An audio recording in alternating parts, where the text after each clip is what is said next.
parle beaucoup d'intelligence collective. Et en fait, la vérité, c'est qu'on fait juste pas confiance à l'intelligence collective. Ce que vient de dire Muriel, ce que venait de dire Léonidas, c'est ce principe impérieux que les choses sont en train de changer, et pour qu'elles changent, il faut qu'on fasse confiance à cette intelligence-là.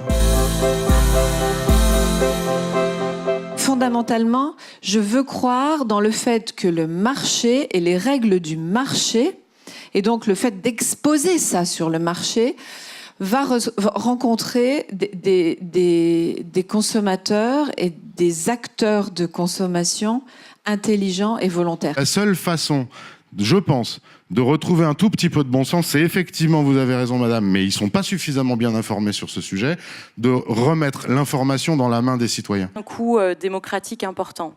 Ce qu'est la corruption creuse les inégalités, donne le sentiment qu'il y a une classe de privilégiés qui bénéficient d'une forme d'impunité quand les citoyens, eux, payent le prix fort, en fait, cette corruption, le vivent au quotidien.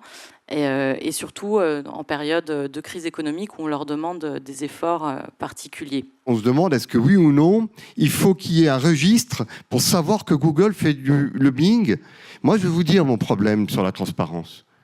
C'est que j'ai chez moi des gens qui viennent me demander de l'aide et dont la principale préoccupation est de dire comment est-ce que je peux faire pour être entendu par les pouvoirs publics. Ils viennent me dire, moi, si on apprend que j'essaye d'enlever tel ou tel article qui a été fait sur mesure pour le monopole, eh bien, le monopole en question, il a droit de vie et de mort sur moi. Je crois qu'il y a de plus en plus, dans la démarche qui est celle de la plateforme Open comme Media, mettre en place des entreprises avec des valeurs éthiques et responsables. Je vais m'arrêter là pour vous dire que quand c'est gratuit, c'est vous le produit. Et la première des choses que les entreprises doivent avoir compris et comprendre maintenant, c'est de reprendre le contrôle de vos données. Je les crois beaucoup plus avertis, beaucoup plus au fait et beaucoup plus en attente de propositions de valeurs différentes. Social CRM, réponse à vos clients sur les médias sociaux. Ils ne sont pas contents, chercher à les écouter et à les intégrer. Et il y a une stat, en gros, c'est un diapo que j'adore, c'est pour 100% d'avis négatifs balancés. Aux États-Unis, on répond à 70% dans les délais acceptables. Délai acceptable, c'est 30 minutes sur Twitter, 2 heures sur Facebook, une demi-journée sur un blog et moins d'une journée sur un site web. En France, cette réponse-là, même pas 30% des boîtes sont capables de les faire. Bizarrement, il y a un fichier qui aujourd'hui s'appelle Facebook, qui a à peu près 30 millions de personnes en France aussi, sur lequel aujourd'hui personne ne se pose de questions, et les données dont vous venez de parler, la fiche d'identité, qui on est puisqu'on a des photos, etc.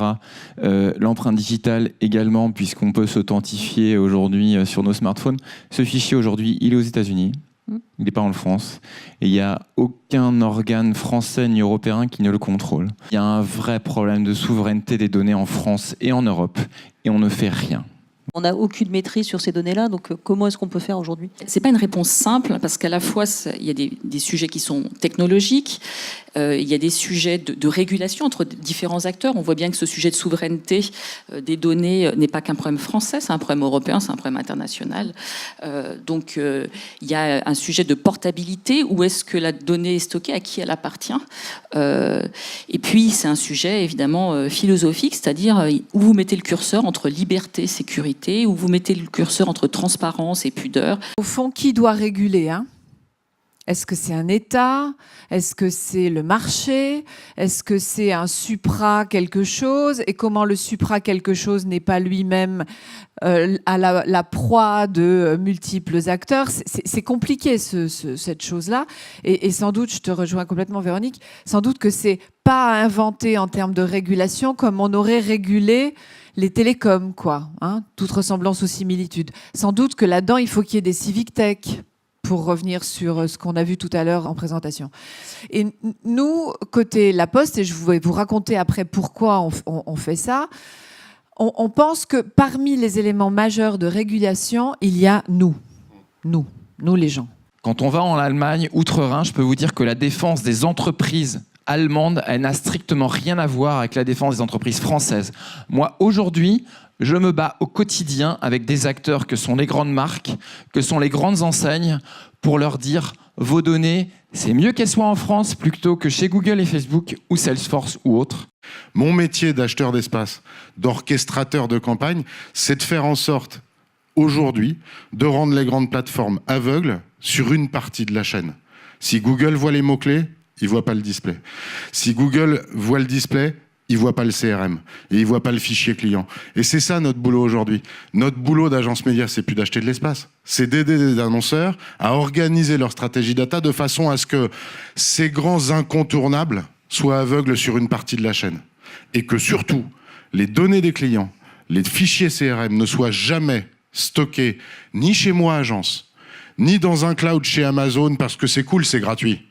Mais surtout dans un truc payant, un peu un digipost de l'annonceur, pour qu'à un moment, il faille que, au même titre que ce qu'on disait sur le citoyen, l'entreprise soit consciente que oui, ça coûte, mais c'est tellement capital et c'est tellement clé qu'il faut que ça me coûte quelque chose, parce que si c'est gratuit, il y a un loup. Merci, merci à vous tous, on peut vous applaudir.